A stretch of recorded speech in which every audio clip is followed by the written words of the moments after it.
છે કે એક તાળી તો તમારે એના નામની પાડવી જોઈએ ભાઈ, નકરું દૂધ જ ન પીવે રખાય ભાઈ. કેટલું ઉનાળી ગયા 20 લીટર 20,000 લીટર 50 હો ભાઈ. પણ બે હાથ ઉભા કરી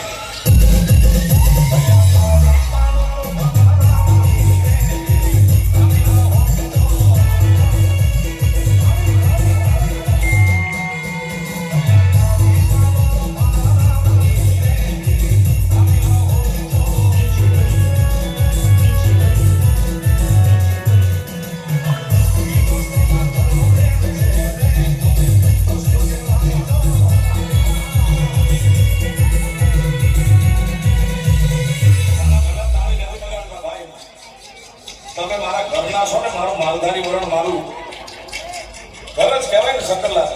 એટલે એક ખાનગી વાત એ કહું છું કે જે ભગવાનના નામે તાળી ન પડે ને ભાઈ, એના માટે પરમાત્માએ આખો અવતાર રાખ્યો છે ભાઈ. એટલા આપણે નથી જવાનું એમાં, એટલા માટે તાળી પાડો.